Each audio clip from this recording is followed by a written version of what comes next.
of us learn to smile, dab a blush at the apples of our cheeks, and move on. But over 40, that trick might be aging you instead of helping you. Stick around, I'm going to show you where to apply your blush after 40, and a little hint, it's not where you think. So stick around and let's just get started. First of all, let's talk about why the old technique doesn't work anymore. As we age, our cheeks lose volume and the skin is starting to look a bit saggy. Blush low on the apples here just drags the face down, and nobody wants that. No, nobody wants that. Here's the new placement. Imagine a diagonal line between the upper end of our ear to the corner of our mouth. So just imagine a line like this. Oh, here's better. Just like that, and place the blush here at the upper side of your, well, let's say on the bone here, the cheekbone here. Okay, so this is the line from our ear to the corner of our mouth, and we should apply the blush above the line here. Okay, the upper outer cheekbone area, just like that here. Okay, so this is, let's mark it, this is the new placement right here. Think about it like contour, but with color and glow. Focus the pigment here towards the temples and blend inwards, not downwards. So that gives us a soft lift without surgery. Mature skin, cream or gel blushes are your best friends. They melt into the skin and don't emphasize fine lines like powder do. I'm going to use my favorite cream blush from ColourPop. This is in the shade Coyote. This looks intimidating. I really love this shade, but it's really not that intimidating. I have other shades. Let's just swatch everything, all the shades that I have. This is Coyote. It looks intimidating, but I promise you it is not. I also have Cherry Blossom,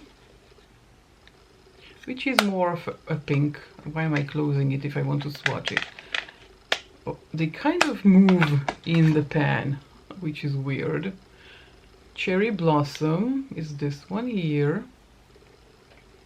I also have Whole Mood. What a strange name. Which is more like a pinky one.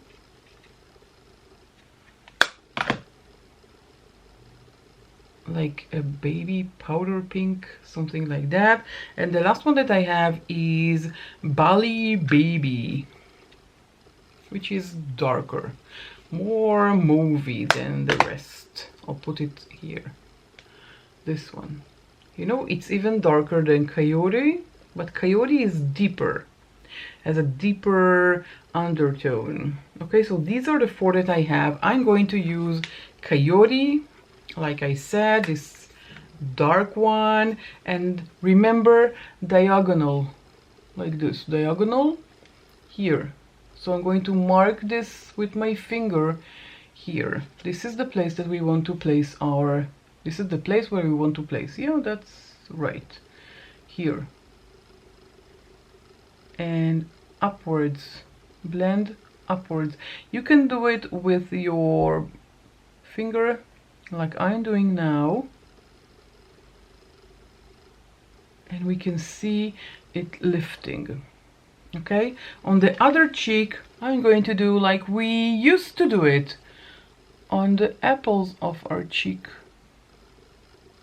And I have to say that usually this is where I put them, but now I am learning all the time and trying to better myself and better you.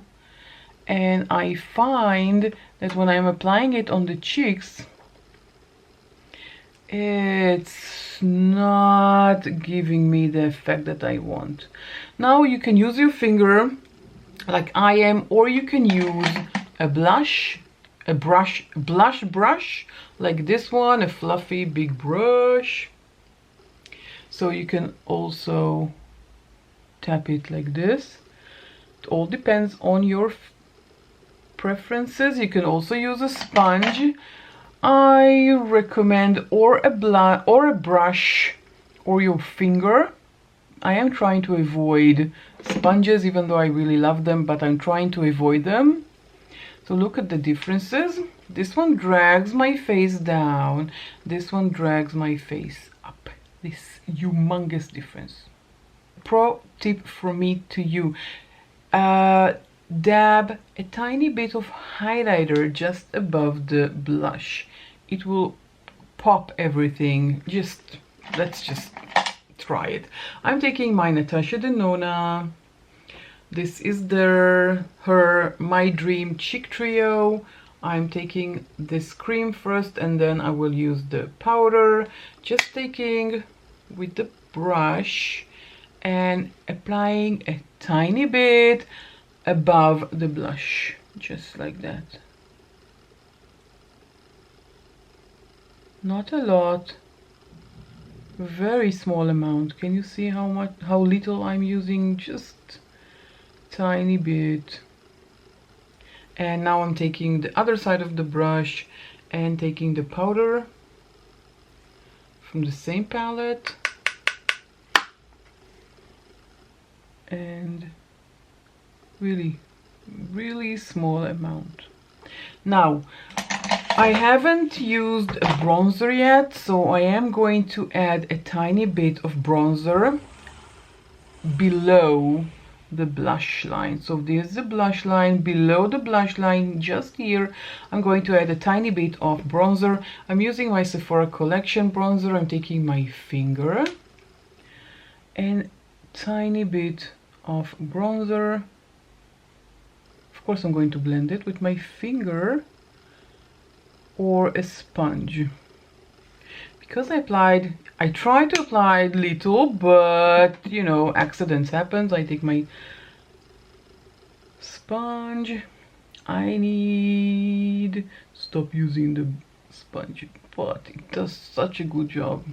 Okay, this is it. Look at that. That's gorgeous. Both of them together. I took it a bit too down, yeah, too low, like this. I'm showing it to you again. So here's the new blush map. Skip the apples. Skip the apples. Aim for the lift zone.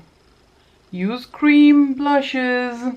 And for a bit of wow effect, use a tiny bit of highlighter and your bronzer. So it's like a sandwich. Bronzer, blush, highlighter. I hope that makes sense. I mean, look at the differences. Now I'm going to add a bit of highlighter, just, you know, to make them even, both with highlighter and both with bronzer, because I really want to show you the differences. We really need to blend. Don't forget to blend. Blending is crucial. Blend, blend, blend. This is crucial. Now they both have bronzer, blush and highlight. So tell me, what do you think? Which one is more complementary to my face? Write it down in the comment section down below. If you think the apples or the lift, which looks better, for sure, I'm telling you, this side, in my opinion, is better. Okay. Remember that after 40, blush is not for cuteness. Blush is for sculpting. Okay. If you enjoyed this video, don't forget to give the video a thumbs up. Share this video with your friends that maybe are struggling with the same issues. Like this video, share it, write down in the comment section down below if you tried it. What do you think? Which is your favorite side? Apples or lifted. So which one is your favorite one? And don't forget to subscribe before you leave and join my family here on YouTube. And with that said, I will catch you all in my next video. Bye.